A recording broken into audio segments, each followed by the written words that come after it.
Hi, everybody, and welcome back to your Healing Corner. I'm Dorothy, and so happy that you could come back to join me this week. So, for the month of February, we have talked about the theme, which is preparing the field. So, in keeping with that, we did part one last week. If you have not seen it, go ahead and look in the channel. It's the last video that we did, which was called Preparing the Field, Moving from the Rut into the Abundance. So this week, we're still keeping with the theme of preparing the field. What we're going to be working on this week is actually knowing that where and when you sow the seed is very important. So it's all about getting ready and to go into March's theme, which will actually be sowing the seed. So if you took notes and followed the plan that I had for you for last episode, then you would notice that you basically did an assessment of yourself, an assessment of your relationships, and you did a spring cleaning, so to speak. So if you did it and you did it thoroughly, you got rid of some things internally and you got rid of some things externally. That's very important to move forward. If you have not done that or need tips on how to do that, then leave me a comment below. We'll do it in another forum or another video series. What I do plan on doing is coming and doing some live videos for some people who get stuck in between the journey between the weeks when I actually record. So with that being said, let's go right into it. So now we're moving into the phase of actually sowing the seed. And to do this, I really prayed and meditated, and the Lord led me to Mark 4. When you're looking at Mark 4, Jesus is speaking to a multitude, and he actually gives instructions to the people. He educates them, but in parables. So parables are like little stories that make it easier for people to understand. And the parable that he uses is the parable of the actual sower. So if we're going to sow a seed, then you are officially crowned a sower. So he says that the sower must be very careful on where and how and when they actually sow the seed. So I believe the first part of it says that the sower sowed, but the ground, there was not enough depth. So the seed came back up. It couldn't actually go down and be rooted to anything. And then it actually got dried up when the sun came out. Then it gives an example of the sower sowing the seed into thorns. And what did the thorn do? It actually smothered it. It could never bear any fruit if it's smothering it.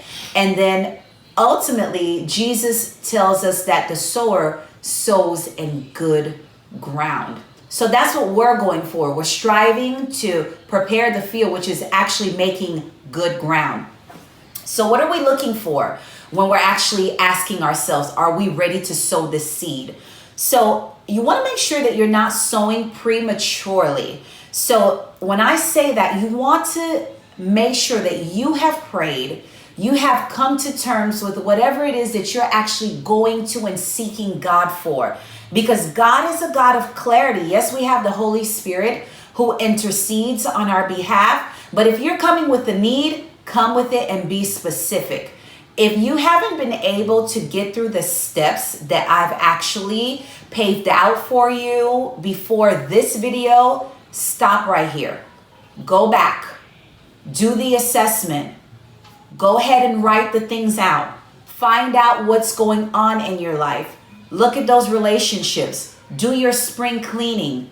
And then you'll know that you're ready to actually go into sowing the seed. So you want to make sure that you're not sowing prematurely. Secondly, you want to make sure you're not sowing in the wrong place. Right now, if you are in what I call a turmoil or in anything that hinders you from being able to think clearly, being able to write down and process things clearly, you need to find that space. Because what happens is when you're trying to sow and you don't have a proper setting, it can really trip you up. You'll essentially be working, but doing all of the work and seeing no progress. And what's in it if you do the work and you don't see progress? It's very sad to get disappointed before you even do the journey. So don't rush. I emphasized that in the first video. This is not a race. You're not racing or competing against anybody. This is your own personal journey. We're each going to get there at a different allotted time, but that's how God works. We're not all meant to meet the same mark, and we're not all meant to meet some marks at the same time. That's just how it is. And depending on where you're coming from and where you need to go, that makes a big difference. The third thing I want you to look at is something that falls along the same thing, but it's your environment. Are you sowing seeds? Are you preparing to sow seeds in thorns? And I've got to tell you, for a lot of people, the thorns are the people that are in their lives. And that's the worst thing.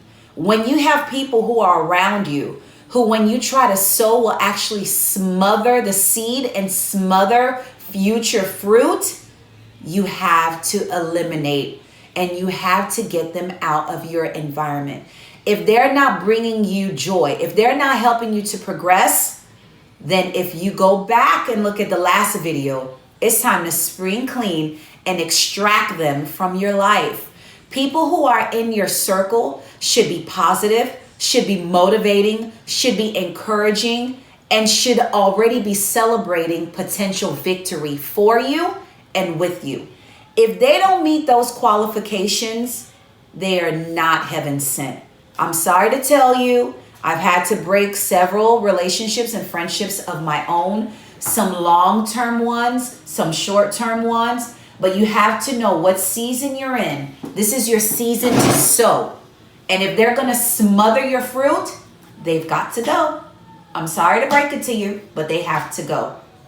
So with all of that being said, if you've written down, your plan should be at this point, make sure you've extracted the people and the things that you don't need and who are going to slow your progress.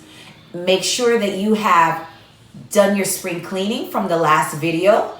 Make sure that you have internally assessed yourself, assessed your relationships in your environment, and now make sure you know where you're going to sow the seed, and you know how you're going to sow the seed, and you know when you're going to sow the seed. So if you have met those and you're ready, March is going to be a blast for you and me. So if you are ready to sow the seed with me and you're not afraid of getting dirty, then we're going to do this thing and we're going to do it together. I always like to leave you with a verse that I've meditated on, and I think it's only appropriate since I use Mark 4 to actually prepare these steps for you and to let the Spirit guide me as to what to tell you and what to say. Let's just stick with Mark 4. So I'm declaring you a sower, and I'm declaring and I'm standing and agreeing with you and saying that you are going to sow into good ground. Your days of sowing and not reaping, they're over. That's the past. You are going to sow, you're going to reap, and you are actually going to grab somebody else and you're going to help them sow their seed. So as always, take good care of yourself, love yourself, and ready yourself for your healing. Till next time, bye now.